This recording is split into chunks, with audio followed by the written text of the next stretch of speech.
Everybody, and welcome to our panel. It's great to have you with us for another Tiger Talk Southern California edition. And our panelists are as follows. From baseball, we have head coach Chris Rodriguez and we have Wyatt Hoffman. From men's basketball, head coach Damon Stoudamire and Jordan Bell, a grad transfer from LMU. Women's basketball, head coach Bradley Davis and one of the most decorated women's basketball players in Pacific history, Val Higgins. And then for volleyball, Greg Gibbons and Riley Ramsey. I hope everybody is doing well. And again, welcome. I usually go around the horn and ask how everybody's doing, but we have a limited amount of time. So we have eight panelists. I'm not going to do that today. I don't want to eat up the time, but I hope everybody's doing well. And when you have the podium, you could certainly give everybody an update, a personal update if you'd like. But I'm going to start with baseball because head coach Chris Rodriguez is the newest head coach at Pacific. He had served as the interim head coach and was hired early last month after serving as the interim upon the departure of Ryan Garco. Coach, nice to see you. And are you encouraged by what's going on in the baseball world right now, or discouraged? I guess you can have a little bit of both, right? I think it truly is a little bit of both. I mean, I think it's nice to see the pro teams are starting to get rolling a little bit, and but obviously with some of the current status of where we are with the COVID-19, it's kind of alarming in some cases, and just hopefully that this spirals in the right direction. Baseball is a social distance friendly sport, right? I mean, you can, as far as getting ready for it, you can hit off the tee, you can hit in the cage, you can get a throwing partner and throw if you need to. But as far as being able to prepare your body and your mind, you could do that fairly safely within the confines of baseball, right? You can. I mean, there's been a lot of talk regarding the transmission from hand to baseball, baseball to hand. So playing catch with another partner is going to have some challenges in those aspects. But I think in a training environment, having, using walls, nets, whatever you can do to either self-isolate how you practice. There's ways that you can group guys together who live together that they play catch with. And we've got some other techniques that I'm kind of moving forward with to ensure the safety of our program, our players, and their experience. So there's a lot of things that I think as coaches, we just got to become creative in this new environment. Indeed. I want to say hi to Wyatt. Wyatt, one of the student athletes from baseball. How you doing, man? Coming off an abbreviated junior season, you're a Del Mar native down in Southern California. 244 with 4 doubles in 14 games. What was an abbreviated season for you? I'm going to ask the same thing that I asked your head coach. Are you encouraged by the direction of baseball right now at the highest level, or are you discouraged? Of course. I love to see that they're working on something to get playing. I'm playing personally right now in a summer league here in San Diego, so it's just great to get back on a field and play with a couple buddies that I've played with down here. But overall, seeing the MLB is making strides to at least get a season in and get something for the fans is really cool to see. Did you say you're playing in a summer league right now? Yeah, I'm playing right now. Okay. How's that going, and what's the structure of that? It's going good. So basically we kind of have to stay 6 feet apart. There's no contact with coaches, players, really. You got to be really careful. You wear a mask when you first get in. They take your temperature. So it's pretty guidelined. They talk to the mayor of San Diego almost every day, they said. So it's going good right now. Good. Well, I'm glad to hear you're getting out there on the field. I'm gonna shift over to men's basketball. Damon Stoudamire, the reigning West Coast Conference Coach of the Year. How you doing, Coach? Doing well, Zach. And I know basketball is one of the sports that is totally in limbo right now. I think we'll know more in the next couple of weeks. But when are you planning to get the team back to at least work them out if you can? Do you have a target date?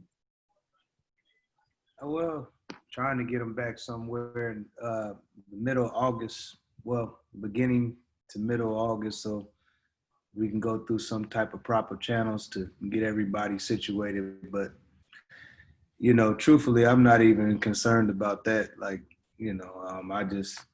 think that it's going to be a weird year. So if I could get away with bringing our guys back the day before school started, I would be fine, really be fine with that. That's just not realistic from the standpoint of, having to get apartments and things of that nature. So this thing for me isn't about sports. It's all mental. So I just think that the more you stay away, and they all have, like Wyatt talked about, anybody coming back right now trying to do basketball, they got better situations where they're at. And each guy is working out and they're playing, and I'm happy with what's going on with each one of them. So when they do get back, it's going to be different. So I just want them to be prepared for every single thing that's going to come their way. I know you're a big proponent of keeping your players in shape, I guess both physically and mentally, but mostly physically. Have you had a program for the players to follow? Has Joey had one, and how's that worked? No, it hasn't really been a program because everybody didn't have, obviously, equipment in certain places they couldn't do anything on initial. But when you get to Jordan, Jordan will tell you, Jordan be telling me going to work out and play ball. The only thing I'll be asking him is, man, you in shape? You going to get in shape? All I care about is guys being in shape. I don't care about nothing else. You got to get in shape. You got to get in shape physically and mentally. Which brings me to Jordan. Welcome, first of all, Jordan. Grad transfer from LMU. You're a native of Inglewood. How you doing, man? Welcome to Pacific. Appreciate it. How you doing? I'm doing good. I'm doing well, thank you. It's rare that you see guys transfer within conference. Why did you choose Pacific? Coach Stoudamire, Coach Wicks, and Coach Hawkins. They was all. They seen me play. I've been around. I've seen them play, so I know their style of play, and it was why not a perfect fit. I just feel like I'll be able to come in and help the team as much as possible. Sure.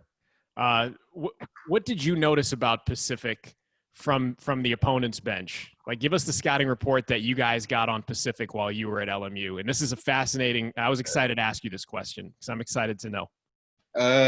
So our main probably was Jaleel Tripp, as y'all know. And then, from there, it just went on down. We know they had they had a couple shooters coming off the bench. But then it was the second time we played them, it was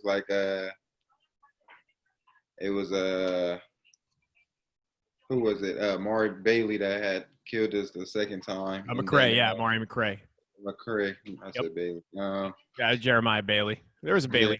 Yeah.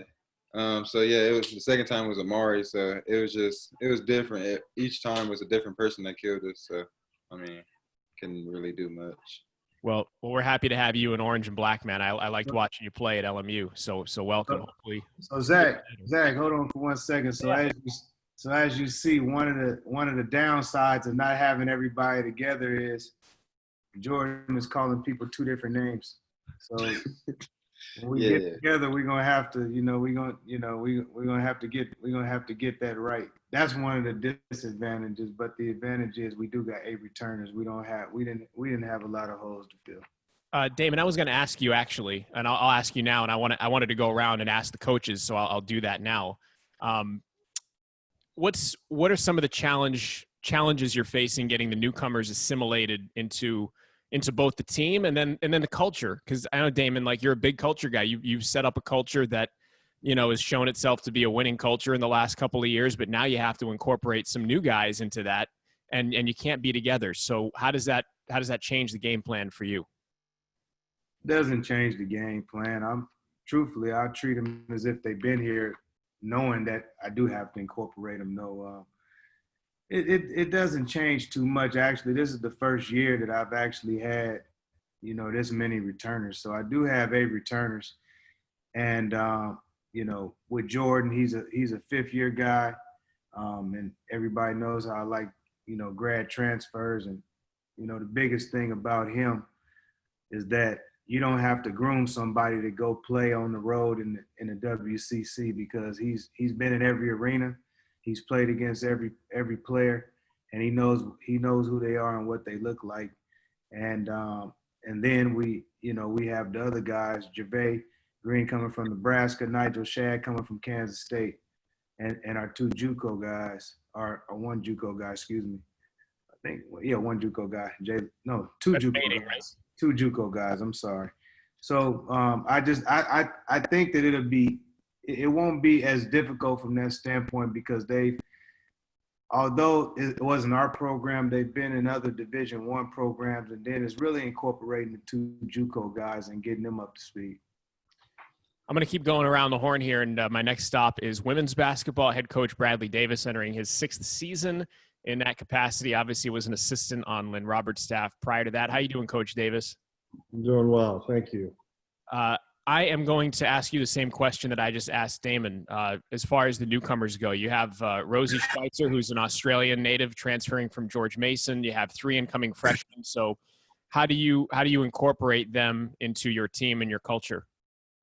Honestly, they might have gotten a little bit of a head start as of right now because typically our incoming freshmen or incoming transfers, whomever it may be, incoming players don't really get started until the 3rd summer session, which is coming up next week. So we've done a little bit more, Zoom calls and one-on-one phone calls and those kinds of things that we probably than we have in any of the past years. So they've gotten a little bit of a head start in terms of just more conversation.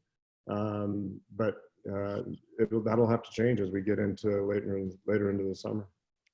I want to talk to one of your senior leaders now, Val Higgins from Granada Hills, who also played at USC, transferred after 1 year at USC. Nice to see you, Val. Yeah. You heard Damon and you heard Bradley talk about trying to incorporate new players in. Does that kind of put more emphasis on seniors as far as being able to maybe in a short time get people acclimated to the culture and acclimated to life at Pacific? So someone like yourself is going to have to shoulder some of that burden, I think, getting the new players involved. Do you agree with that? Yeah, I agree. I think that being a leader is definitely important, but I'm more of a lead by example type of person. So I'm already back here, like on campus, just waiting for everything to get clear, trying to work out. And I mean, as soon as everyone gets here, we'll be able to set the tone. How's it been on campus? It's pretty empty. Yeah, there's not a lot of people here. We just got back this week, but I mean, yeah. I can imagine it's a bit eerie. Mm-hmm. I want to bring in Greg Gibbons, the head coach for volleyball. Coach Gibbons, how you doing, man? Real good. Glad to see you're not muted. You were muted for a while before we got to talking to you. Yeah, it tends to happen. Smart. That's just smart. You, in terms of coaching, you're one of the elder statesmen at Pacific, 11th season now for you. Give us an update on volleyball and what you've heard about a potential start date. There's a lot of things out there. I think it's been what it's been for the past 5 months. It's day by day, week by week, but we have plans in place for everything. We are, I think it's been awesome, with Holly and Janet, kind of relaying information. I'm on some committees trying to see what other conferences, obviously the Ivy League started the ball rolling again here, and people are starting to announce what their falls are looking like a little bit. And, I know Janet, our president, are having meetings with the WCC, and they'll do it in the best interest of our students and our student athletes. And so, but we're prepared for whatever. I mean, we're, as far as we know, our check-in date is August 9th, and trying to get our team back, or like anything, our girls are basically in a state of readiness, where they know things have changed every week when we get together and talk and visit and have some discussions. Things have changed on what could potentially happen. The neatest thing, as I said before we got on here, is our girls are real excited to be back together again, and I can't wait to get our girls back together again whenever that day comes. That's going to be, it's very exciting for my staff, and most importantly, our team. Oh, I'm sure. I'm going to ask you something that I asked Chris, and it has to do with getting ready for volleyball in a socially distanced setting. Basketball, you can get shots up. Baseball, you can go to the cage, hit off a tee. Can you get ready for volleyball in a socially distanced setting? And can you practice I don't want to say the way you need to, because it's not ideal, but can you get substantive practice in a socially distanced setting? I think you can adapt to any situation. I think that's where you take, once Janet defines what our parameters are, and CP and Pacific tell us what this is what we can and can't do, you know, we can go from there. Whether it's, I mean, we're ready to go where it's small group training, where we have to socially distance, where we have balls marked, you know, color coded for different groups, whatever it comes out to be, we're ready. Once the decision's made, how, you know, the rest of those, how, when, where, why, then we'll figure out the rest of it. But yeah, I believe you can acclimate to any situation that you're given. You know, it might not be the most ideal, but hey, if we can get them reps and we can get them training and get them one step closer to competing when the time is right and it's safe, then awesome. Sure. Riley Ramsey, junior from Greenbray, right? Yeah. Not Green Bay, but Greenbray, California. How you doing? I'm doing well. How are you? I'm doing well. Do you agree with Coach Gibbons, what he said about being able to get ready for a season and train in a socially distanced kind of setting? Yeah, I do. I mean, I'm working with my little sister's team right now at our club, and you know, we've got coaches serving at us and wearing gloves and masks, and you know, water breaks are all 6 feet apart at your own station, and you know, it's important to break down the skills anyway. So I think it is possible to, you know, do small groups, and you know, it takes a little bit of the competitive and the competing factor out of the game, but you know, you can compete against yourself, and it's a good opportunity to work on fundamentals again, and I do think it's possible. Yeah. Sure. By the way, how are you? You had season-ending surgery last year. You appeared in 3 matches. Can you tell us about the surgery, the injury, and give us an update? Yeah, so I tore cartilage in my knee, and then was kind of floating around in my knee and got stuck in my meniscus. So I had to get surgery to remove it and kind of just like fix the cartilage that was injured. So I've just been rehabbing. I've actually been rehabbing now for like 6 months. Been going back and forth to Stockton to do physical therapy, and I'm kind of like fully cleared right now to play at my own risk and everything. So I've been just easing back into it, and feeling good. So I'm just excited to get back, no matter like how competitive or what the season looks like, just to get back out on the court and play with my teammates. For sure. Well, I'm glad you're recovering well. Damon, did you have a similar injury to that with your knee? I tore my meniscus. I had meniscus surgery about 4 years ago. Yeah. What was that rehab process like for you? I don't want to make it seem like I was Superman or anything, but I was back running and playing in like 3 days. Why am I not shocked? Why am I not shocked? Unbelievable. Yeah, it's crazy. Damon, while I'm with you, the schedule for this upcoming season, I know work in progress is an understatement. There's so many factors to consider, but what have you guys lined up that you could tell us about, regardless whether or not the games will be played, but what have you lined up for the non-conference? We have, let me see, got a paper right here. We're at Nevada. We're at Northridge. We're at Fullerton. We're at San Jose State. We have Montana State here at home. Texas San Antonio here at home. Chicago State at home. You know what? We have 2 non-D1s, and we still need to fill out a couple games. Sacramento State too. We still need to fill out a couple games. But I'll be honest with you, like, scheduling is the hardest thing in the world for a lot of different reasons. But one of the problems is that what people don't understand, like when you make scheduling, like for me, I'm tired of going to play on the road. I feel like we've earned enough respect to where people should be trying to do home and homes with us. But the reality of it is they're not. You know, tried to play Cal, tried to play Stanford, you know, tried to do a lot of regional stuff based on what was going on. But, you know, they don't want to do it. And I'm just tired of going and always having to play somewhere against somebody and then they don't return the game. So, you know, I'm trying to find people that want to return games. So, you know, that's what makes scheduling so hard. I believe you. That's something that has plagued Pacific and been a challenge for Pacific, the scheduling and trying to get return games. I know that's been a challenge that has faced coaches for years and years now.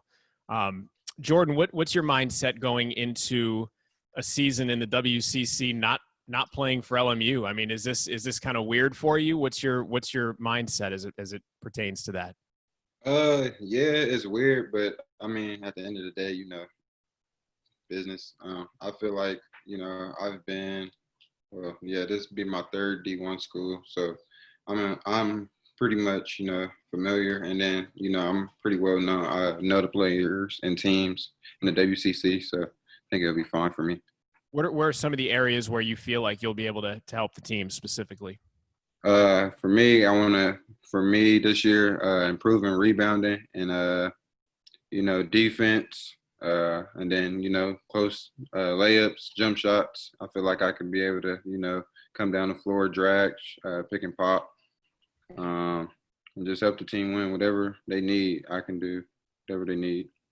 Well, I'll be excited to see it, man. I'm going to go back to Chris Rodriguez. And this is me asking you to look into a crystal ball that you probably don't have. But the way things are right now, are you in any way confident that the 2021 season is going to happen for you, or what are your thoughts on that? And I know this is a complete, you're throwing it out there and shooting from the hip on this.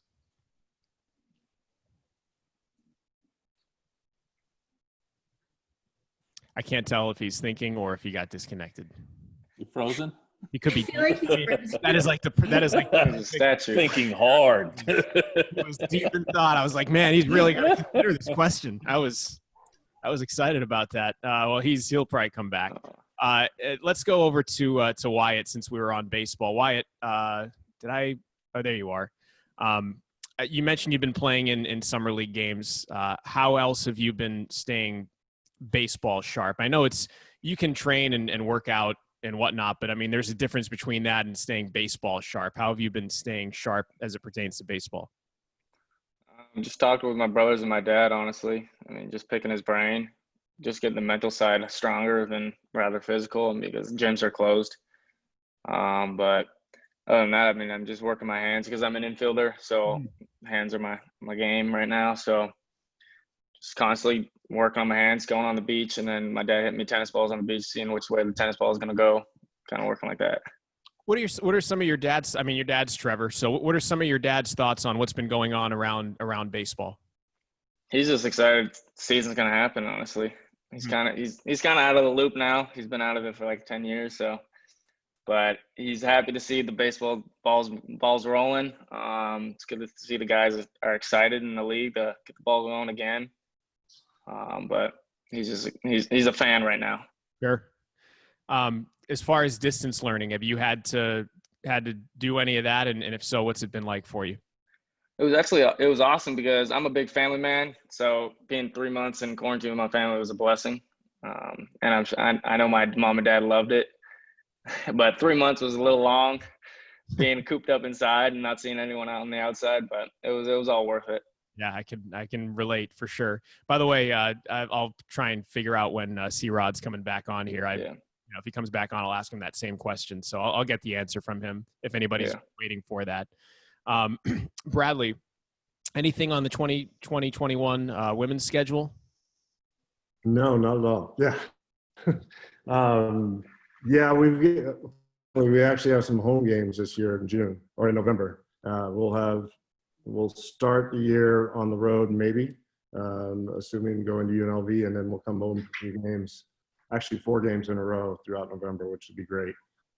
There's a couple asterisks because we had a few teams coming from the other side of the Rockies, and we'll see if that continues to happen based upon what's going on COVID-wise. But fortunately, we're looking at about 7 home games this year, which is really good.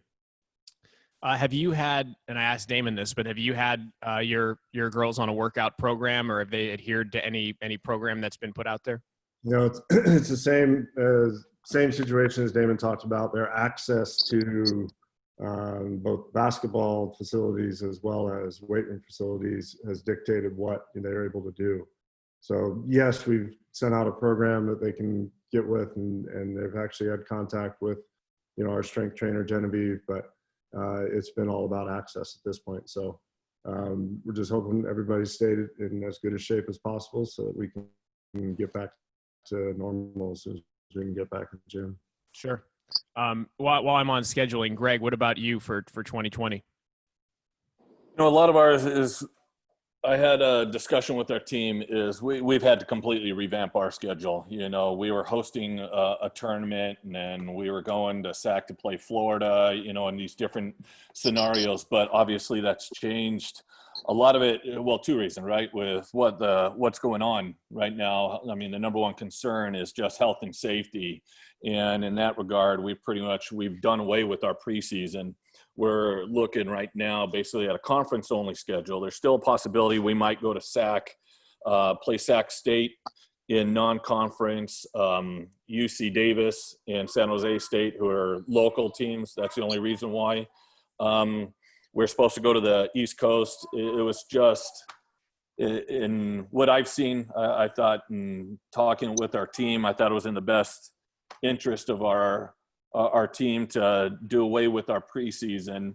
And the other one is, if, right now I'm trying to wait as long as I can to get our girls back, to get our team back to train, is we need, I'm asking girls that, or any athlete, that is taken off for 5 months to try and get ready for something. If potentially the season stays the same, that our first match would be August 28th. I think I'm putting them in a really bad position, asking them to play with 2 weeks practice. So we're trying to basically, when we met with the team, we told them, hey, here's our thing is, we might have an opportunity to go to Sac State and play a match. And even there, it would just be one a day instead of like where we do these preseason tournaments and we're playing 2 or 3 in a day.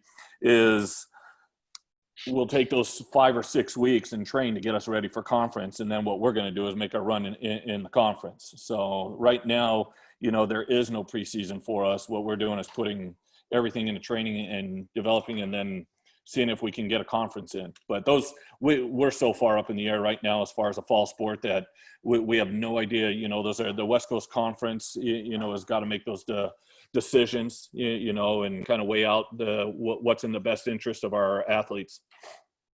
Riley, first of all, are you going to get your year back from last year? We mentioned you got injured. Okay, so you played in 3 matches, but you're going to get your year back? Yeah, I got it back, yeah. Awesome. That being said, I can imagine that you're like chomping at the bit to get back after missing essentially all of last season and having to go through the surgery. Yeah, definitely. I got injured last preseason, so honestly, I'm really excited if there is a possibility just to play conference. Conference is my favorite part of any season, and anything can happen in conference. But yeah, I just really want to get back to practicing and even competing in practice. So really any sort of games, any sort of season, I'm looking forward to it. I asked Wyatt. I'll ask you. Have you been doing the distance learning too, Riley? Oh, I know I mentioned Wyatt, so Wyatt's ears probably perked up. But have you been doing the distance learning too, and having to get adjusted to all that? And if so, how's that been for you? Distance learning meaning volleyball or school? School. Yeah. Sorry about that. Yeah.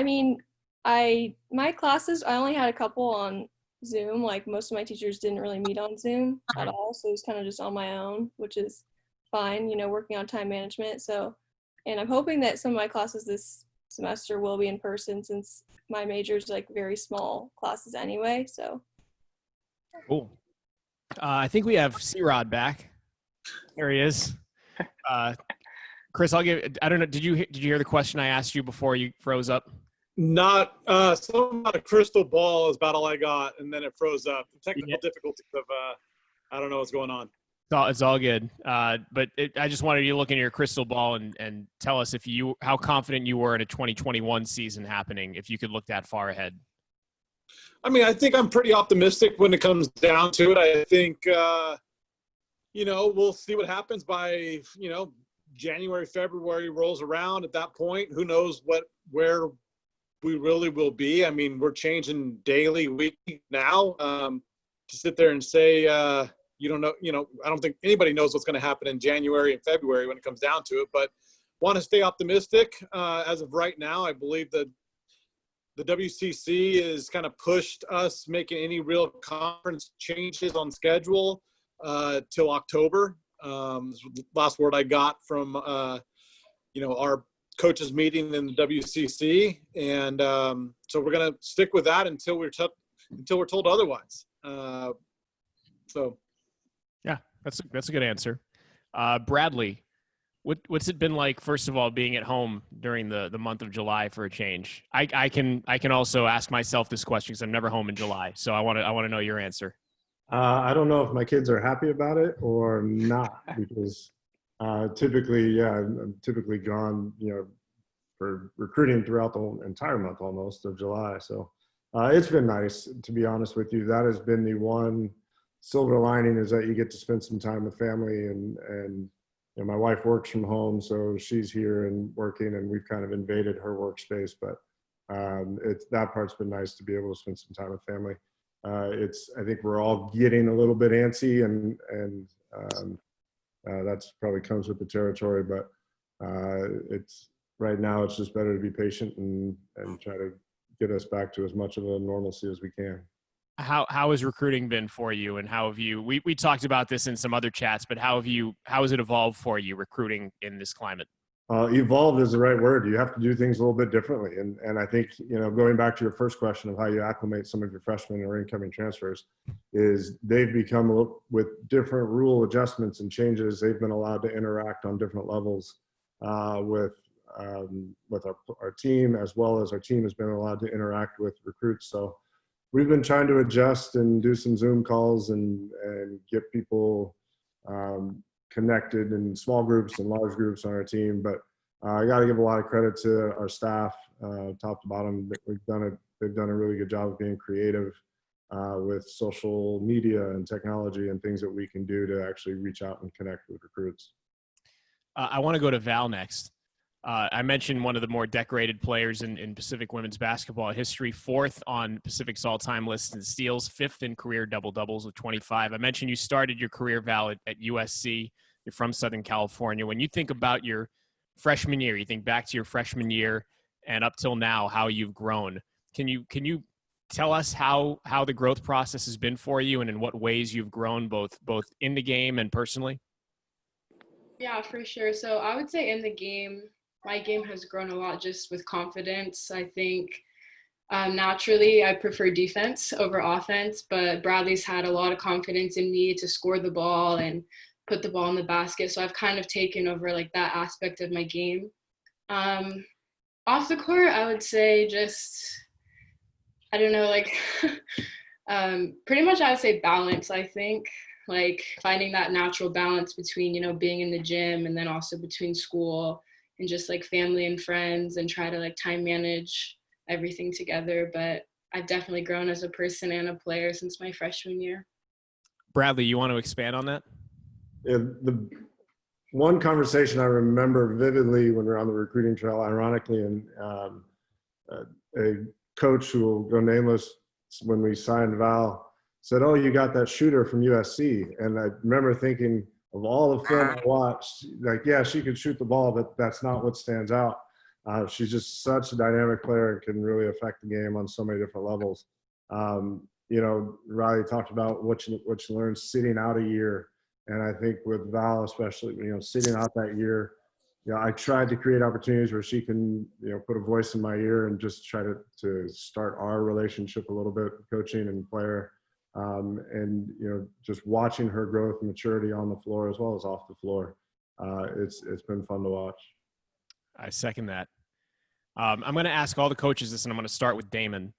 How has your leadership style, and I don't know if that's putting it correctly, but how has your leadership style had to change during this time where you can't physically be around players? I know you're a guy that's really, you like being tangible. You like getting in there and doing stuff in person. But how have you had to evolve as a leader and a coach during this time and in this climate? Getting a lot of help from other coaches around the country. You obviously doing a lot more talking with them about certain things. Been talking to guys that I really respect, in the business. Truthfully, both NBA and college, and retired coaches, just, trying to get perspective on a whole lot of things that's going on right now. Because, see, for me, I as a coach, I've been a player longer than I've been a coach. So what I try to do is I try to put myself in the student athletes' shoes. So what are they thinking right now? So that's kind of how I've approached this whole thing. I think at the beginning, of the pandemic, I think that I talked to them a lot more than as it went on, because as it goes on, you just want to make sure that they're all right, but you don't want to smother them because they really don't want to hear from you right now. The only question they're asking me is, when can we come back to school? When can we come back to campus? Because nobody wants to be at home. Like Val says, she's on campus. They want to come back too. I made an executive decision and told them nobody coming back right now. But I just think that from that standpoint, and I've had to, just make sure that they got a base and they're doing the right thing, both in terms of working out and then trying to stay healthy and just following the protocols that they have in the states that they're all in right now. And that's really how I've tried to approach it. But it's been different. It's been a lot different in a lot of different ways for every coach, not only on this call, but every coach in the country. Bradley, can you touch on that and how your leadership style maybe has had to change and some of the challenges that you've faced in trying to be a coach and a leader in a time where you can't physically be around your players? Yeah, Damon alluded to one thing that has definitely happened quite a bit. There's a lot of talking amongst coaches and sharing amongst coaches, that I've had previous relationships with, and others that I haven't had great relationships with, and just everything that's going on in the world right now from top to bottom. So I've been opened up a lot to different styles and different thoughts. I think one thing I'm, even as a coach, you need to. I hate the telephone. I think my best men talked about it at my wedding, how bad I am on the phone sometimes. So I've had to be better in terms of opening that line of communication, trying not to smother the team, but at the same time trying to keep. I know everybody has questions. I still have questions. Trying to keep answers flowing as regularly as possible, so that there's as little uncertainty as possible. But really, as it all starts and ends with communication and just trying to find different ways to communicate and not smother, but at the same time make sure you're satisfying the quest for answers, really. Cool. Greg, I'm gonna throw that same question your way. Yeah, we talked to him a lot more at the beginning, when they first got sent home, and my style was, we were just trying to, I had all these big plans. Oh, I've got alumni we're going to bring back to get on these Zooms, and we were going to do these weekly Zooms. But then as things started going on and we were doing a book club and we were doing all this, it's just, they really, just listening to them, it's just, they just want to make sure. I've had to take a step back and go, wait a second, these kids want to go and do some of the things that they want to do, but they want to know that I'm supporting them and my staff supporting them. So ours has been, it hasn't been about volleyball. That's been minimal on our discussions. They're always asking, when can we get back? When can we get back? But a lot of it is just, do your best to just be in shape, so when we do get you back, are you mentally and physically and emotionally doing the best you can? How can we help you? Is just making sure we're there for these girls. And a lot of these plans that we have, we do want to get our alums involved. We do want to get these speakers we had lined up and, in different things. But that stuff, when we actually get them back, we want to start up. So it gave us some ideas and the things to help our team when we get back together, But right now, it's just been a show of support as far as our leadership style is just, we're servanthood leaders, is what can we do for this team? What can we do to help you? And just know that we support you, that, every time we talk to them, it's a positive conversation. It's just, we understand, because the hardest thing about this is there is no planning, for people who we are such a routine orientated and structured environments, just making sure our girls know, hey, be okay with this chaos. I mean, they're learning at an age already, how to deal with adversity, which is a great life skill because this is what life's made of. But then here we are is just making sure we're supportive and whatever they need and however we can help them is knowing that we're here for them. And just right now it's just fun because I'll pick up a phone, and just call out of the blue and just talk to them. No volleyballs to talk. Like I'll call Riley and we're just talking, or whoever on the team, but it's just when we get together, we just have team discussions, how's everyone doing? They just tell me something you did fun, and this and that. But it's just being supportive of one another until that day comes when we can get back together on campus. Chris, how about you with your leadership style having to evolve during this? I think during this whole process, the team, we had a unique experience throughout this whole COVID with the whole, the interim position going into the interview process. So at the very beginning, the key was communication, and the team they just wanted to be in a loop. They wanted to be included in everything that was going on. And now that this past, we've kind of gone through that hump of now I've got the permanent job, that they've relaxed a little bit. And now they're able to go and have a little bit of fun on their own, kind of what Greg was saying.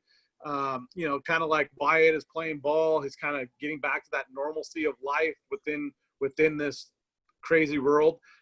With Wyatt's not the only one. There's the handful of guys that are actually playing throughout California right now. But mainly leadership style is communication. Just letting these guys know exactly pretty much what the message has been is, as coaches, we truly care about our athletes, and that we're there for them. If it's baseball, sport orientated, great. If it's life orientated, even better. And just that way they know that we truly care about the experience that they're having through life on campus, off campus, and how these crazy times can actually create a positive environment for them to actually learn from and get them to become a better human being. And that's kind of what we've been targeting a lot. That's a good answer. We have Janet Lucas with us, our athletic director. Hi, Janet. Hello there. How are you? I'm wonderful. Nice to see you. You too. We have a question from the gallery that you would be the appropriate person to answer. Okay. That is why we brought you in. The question is, does the university have access to adequate testing for staff and athletes? We're not there yet, to be honest with you. It's growing consistently. Right now, we are funneling any testing that we're doing through the local systems, not a campus system. Campus is working remotely at this stage and planning for a hybrid form of education in the fall. So their timeline is very different as a whole than the one that we would ideally like for athletics. So even earlier this week, a new test was approved, from what I hear, that has a 15-minute turnaround on getting the result. And it runs in the neighborhood of $40. How accessible is that test going to become?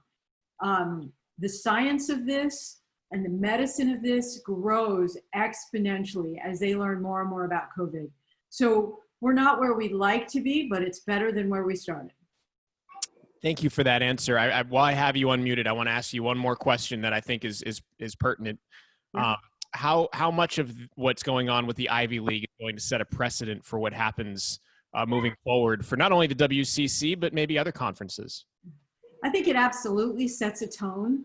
You saw it in March when the Ivy League was the first to say we're going to cancel their conference basketball tournament. And you had a lot of initial reaction, and then the dominoes started to fall. And you saw the ripple effect of that decision, and others followed. The question at this point is how many will follow? There's still a lot of conversation about a delayed start to the fall. We had a lot of discussion in a call earlier this week with the WCC ADs. I actually have another call at 5 today. The Big Ten came out and made an announcement today. You've got some conferences supposedly on the East Coast in particular that are joining together to make a consistent decision between 5 or 6 conferences. Part of the problem right now, and it's no one's fault, it's just the evolution of this situation, is we're not where we thought we'd be. the prediction on sort of flatlining the spread of COVID isn't what's happened. And we are in a spike situation right now, which creates different challenges. And so if you've got part of the teams across the country competing in even an abridged fall season, and some who have said we're going to suspend fall and perhaps play in the spring, when does the national championship tournament occur? So you've got a lot of dominoes that are going to come out of this. And right now, the next couple of weeks are going to be key, I think, not only for intercollegiate athletics, but also for universities. Any university, for example, down in the LA area has their own set of challenges given the hotspot that LA is. Will they be able to do a hybrid version of education, or will they need to go to a mostly online or remote version? These answers are going to come in the next 2 to 3 weeks, without a doubt. Yeah, and we're excited to see what the answers are going to be. Even if they might not know what the answers are, we're excited to see where it's going, and we'll just have to sit and wait. But thank you for giving us the perspective and giving us those answers, Jen. Appreciate it. I want the student athletes to have the last word here, and I have a question for each of them. It's the same question. I'll go around the horn, and then we're going to open it up. Bree, you could nod if I'm correct, but we're going to unmute everybody, and they could ask their questions. No, we're going to. Sorry, Bree, go ahead. That's okay. They can use the raise hand feature, which is if you click participants at the bottom of your screen, you'll see raise hand. And once you do that, I will unmute you so you can ask your question. Okay, there you go. She may have said that earlier. I may have just missed it, but that's what we're going to do. So we'll have time to get your questions in. But for the student athletes, I'm going to start with Jordan since we haven't heard from Jordan in a while. What are you looking for right now from your coaches in terms of, like, what are you craving in terms of leadership, and what do you feel like you and other players like you need at this time? For me, someone I know, like Coach Stoudamire say, got to be in shape. That's been one of my, being injured and then, coming back and never being in shape. I think this year for me, being in shape, also just the coaches just, helping you out with anything that you need, on the court, off the court. That's pretty much it. Mm-hmm. Riley, what about you? I just want to work on, communicating more directly with Greg this season and just through this process, not going through as many loopholes, and just, I feel like we have good conversations. So just keeping that open communication going, whether it's like Jordan was saying with an injury or, life, mental health, anything like that. So just keeping that open conversation. Cool. Val? Pretty similar, just being kept in the loop with what's going on campus, and Bradley's been doing a great job. We've been getting email updates at the least every week. So, Wyatt? Honestly, wouldn't change a thing. C-Rod's been actually pretty great during this whole quarantine situation, COVID situation. He's kept us in the loop. He's done a really, really great job. Cool. We can use that feature now and open it up for questions. If anybody has a question, they could use the raise hand feature and ask your question. And I'm sure any of our panelists would be happy to answer. I don't know if like I'm alerted to this when someone raises their hand, or if it's just Bree, but it just show up on the screen. Yeah, on their thumbnail. Okay. So if anybody has any questions, feel free.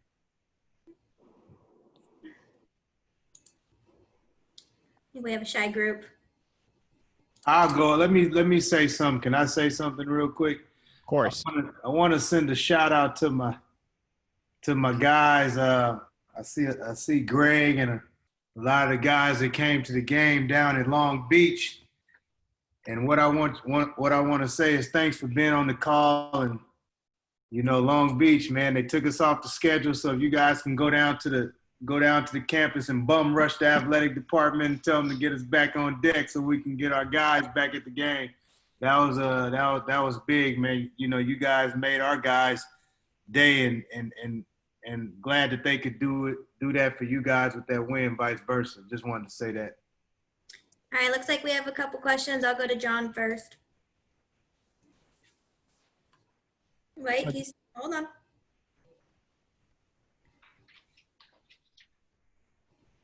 I'm clicking unmute, but it's not unmuting him. Hold on.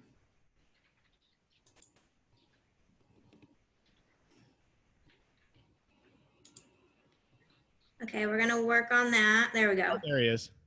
All right. Coach, what's your philosophy of recruiting down in Southern California, our great athletes down here? Are you able to spend a lot of time? And are you getting your first choices? Or if not, where are they going or why they're not coming to UOP? And who's this for, John?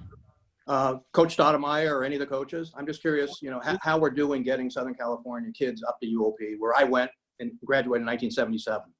We'll start with Damon, then go around the horn. You can go ahead, Damon. I personally, I recruit Southern California. I have a philosophy, John.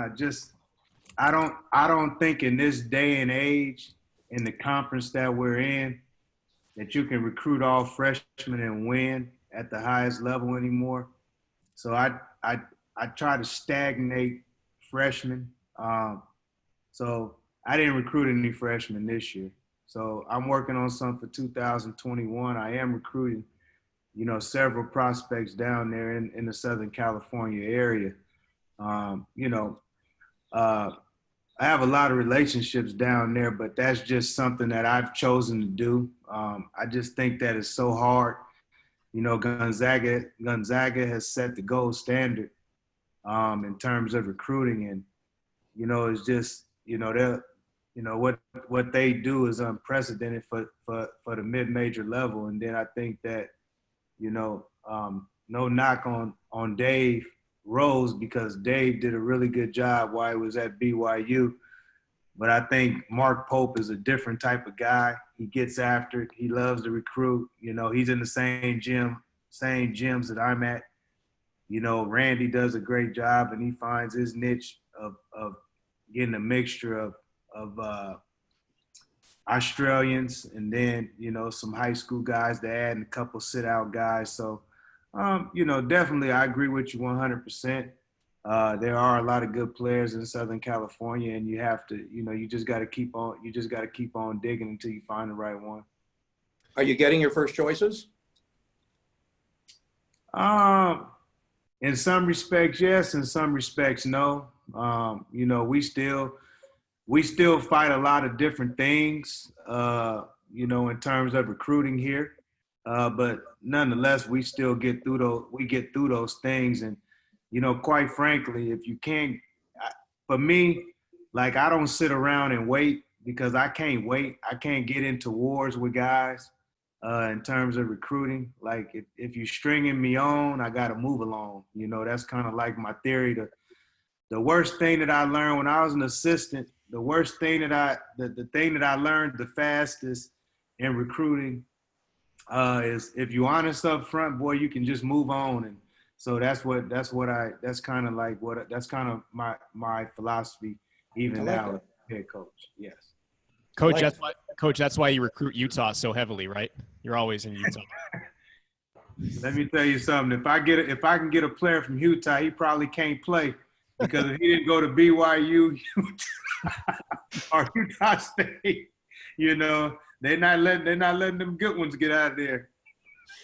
Oh man, let's send it around the horn. Bradley, how about you as it pertains to John's question about recruiting Southern California? We don't have anybody from Southern California. No, our two best players happen to be from Southern California, and Val Higgins and Anaya McDavid. We have 3 seniors this year from Southern California. I think with recruiting, sometimes it just kind of ebbs and flows. You'll get a few players, or in a 2-year span from a certain region, and then it kind of dies down for a year or two, and then it comes up again. And without breaking any rules, we do have a couple coming in 2021 from Southern California. So it's kind of, that flow has come back a little bit, and those, we've been really fortunate to get really good players, and you're looking at one of them in Val Higgins. So the other thing about Southern California, to be honest, in women's basketball, is it's way over recruited in terms of everybody in the nation is down there. And so you're competing with not just regional schools, you're competing with the entire nation for the best players. So we've been fortunate. At the same time, we don't want to dip into, we want to get level 1, level 2 players, not level 5, level 6. So you just got to make sure you do your homework. Greg? Yes, we do recruit from Southern California. I mean, we have, 2 beach players coming in from there right now. We have, one of our liberos that is from SoCal, a returner, but it comes and goes. I think we're fortunate. There's a lot of great volleyball in California. So, I'm big that if I can get somebody out of my backyard, and when I'm talking my backyard is all of Northern California and Central California, we're going to, I mean, it talks to, we've been able to visit a little bit with Ramsey today, where she's one of the top outside hitters, in her class. And I mean, here's a first team all conference player that comes back for us. So, I mean, I've had a lot of great athletes that have come to play for us out of Southern California. Right now, a majority of our athletes are out of Arizona, Northern California, Central California, Texas. But yeah, of course, I think we're in a state that has a lot of great volleyball athletes and athletes in general. So yeah, anywhere up and down California. I see C-Rod is muted. There he is. He's unmuted now. C-Rod, I know Southern California is a huge hotbed for baseball. No, it truly is. There's so many guys down there who are really, really talented. With that, it's kind of what Bradley was saying, that area gets so heavily recruited, not just by the schools down there, but nationwide. And so we've had some success. We have about a handful of guys from SoCal right now, and we have one who's coming in as a freshman from J. Sarah out of Orange County area. He was a guy that I was after all through the fall, and he actually committed when I was still the interim. He came up, to be honest, he was like, I just want to come up and see campus. And I'm like, I don't know when that's going to be happening because we're shut down. And him and his family went on a trip up here on their own and fell in love with campus. So he's like, man, if these guys from Southern California just come up and see what Pacific truly is and see the campus, they're like, they're sold. And it's definitely an area that we have to continue to grab the right guys out of. Can I follow up? Sure. Are some of the Southern California students, like is Wyatt or whoever else, helping recruit some of the kids that they know from high school? Is that even legal? Is that possible? We can get names from them, but you can't really force them to do the recruiting. But I think that kind of happens. Good. I know Greg Kaparik had a question, so if Bree would unmute him, Greg can go ahead and. Sid first. Sid's unmuted, and then we'll. Oh, sorry, Sid. Didn't see you there. Go ahead, Sid. That's all right, Zach. We'll go with Greg. We'll go with Greg next. Hey, Sid Church, baseball, 1978, class of 78. And it's good to see my friend and former teammate, John Franklin, on the call as well. And because I've been so involved in volleyball the last 35 years, it's great to see that Coach John Dunning, I see you down there. You got on, yes. And also to see Elena Oden on. And Elena probably doesn't remember, but I reffed her when she was in high school. So it's great to see all you guys on supporting Pacific Athletics.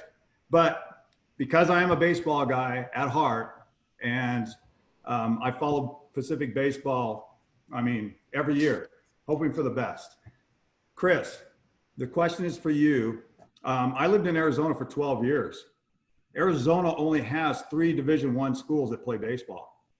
And I tried to get former coaches to come out there, and they finally did.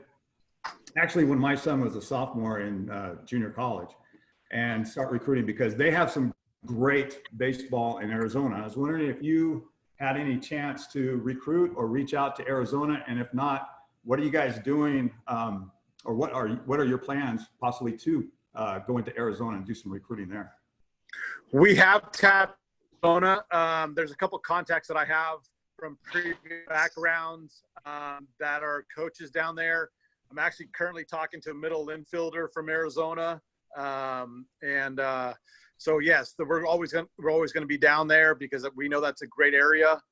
The weather itself tends strong for baseball, for the athletes to be year round, and development happens a little bit more. I've been great contact with Central Arizona Junior College, which is a national powerhouse there. South Mountain, I know those guys, and we've got really good relationships with Yavapai, them. And so we've drawn some players from there in the past, and we're going to continue to use them as resources moving forward also. Cool. We Glad to hear that. Thank you for the question, Sid. I think we're ready for Greg now. Yeah, hi. Hey, thanks, Coach Stoudamire, for the props. Good to see you. And this is for, I guess, the athletic department and the coaches. You know, if we get back out to traveling and things get back to normal, if you can come down and do this coaches corner maybe next year and keep this up on a continuous basis in person in Southern California, or possibly get together for all the different sports. We have a Pacific, so some for more just Pacific alumni sporting gatherings would be great. And thank you for putting this Zoom meeting on. Really appreciate it. Yeah, the PAF does a great job with it, and I'm hoping. I mean, maybe if Tim or Aaron wanted to jump in and talk about maybe something in the future we might be able to do in Southern California, I think that would probably be the appropriate person to answer. Aaron, I see you're unmuted.